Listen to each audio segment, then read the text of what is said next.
Welcome to Americana Archives. Today's headline is Hunting for Pearls, Features of an Industry that is to be Safeguarded. The subheadline says, Fortunes Made in a Day. Vincennes, Indiana mussel digger found a pearl this season worth $1,500. Plan of pearl dealers to save fisheries threatened with destruction. It says, pearl dealers of the Maiden Lane District in New York have started a movement to save the western pearl fisheries from the destruction that is threatened, because there is now no restriction on the work of the fishermen who are taking from the rivers tons of mussels, from which only a few pearls are obtained. It is also proposed to restock some of the rivers, eastern and western, from which the mussels have been exterminated. A petition was recently sent to Washington asking for an investigation of present conditions affecting the mussels in the western rivers and the feasibility of establishing hatcheries in which the fish may be propagated, as in the case of various kinds of food fish. In view of this movement, the following article on pearl hunting in Indiana is of timely interest.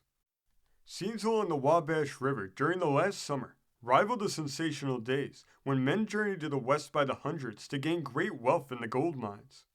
This summer along the Wabash, small fortunes have been made in a single day, and a number of mussel diggers have picked up pearls worth $200 or $300, says the Indianapolis Star.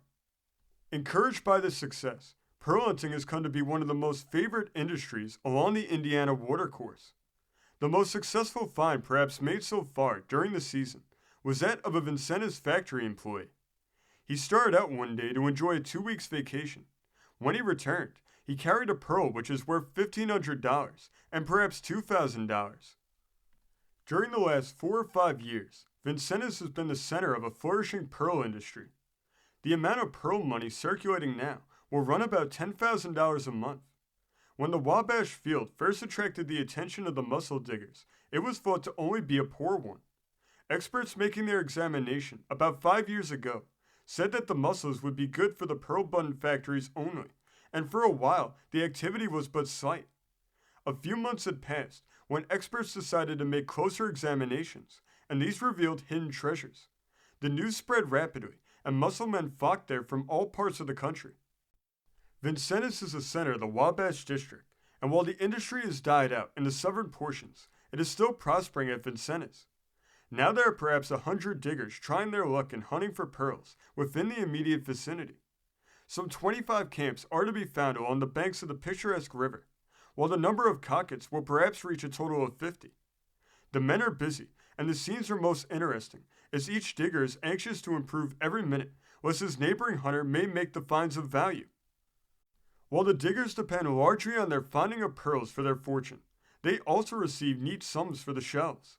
In the course of a year, thousands of cars of these shells are shipped out of Vincennes.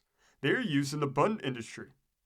While diggers receive not a little money for these shells, they regard that as only secondary business and are of course most anxious to make the finds that have given so many comfortable fortunes.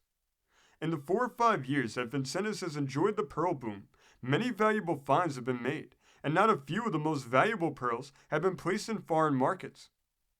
Since the industry first opened at Vincennes, quite a few laborers have realized small fortunes by lucky finds, and the one man to make this season's biggest is Leon Buchner.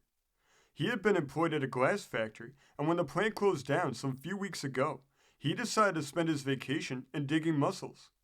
Luck seemed to be with him, and a few days ago, he made the biggest find of the season when he discovered a gem that is worth $1,500 at least, and possibly $2,000. He will not place the beautiful pearl in the Vincennes market, but will take it out of the city, where he hopes to realize the $2,000 if possible. His pearl weighs over 40 grains and is about an inch in circumference. It was found just below Vincennes in what is known as a free ridge mussel, which he had been cooking with a bunch which he had regarded as valueless. White River has also been a good field for the pearl industry, and a number of good finds have been reported from different places along this watercourse. The pearls in White River are not quite so plentiful as they are in the Wabash, but those that are there are of greater value. The pearls in White River are almost twice as valuable as those found in the Wabash. Mussel shells are migratory and are continually on the move to find food and the proper kind of river bottom in which to thrive. Great shoals of them are often destroyed by some change in the course of a river. Portions of the river where there is a great quantity of gravel are always sought by the mussels while they avoid the mud bottoms. Just below Hazelton is a mussel shoal which covers 2 acres. This story came from the great state of Minnesota, being reported in the New Ulm Review of August 28, 1907. Thank you for joining us today. If you want to continue to uncover all of America's lost and forgotten history, then remember before you leave to hit the subscribe button, hit the notification bell, and remember to like and comment below. And we will see you next time on Americana Archives.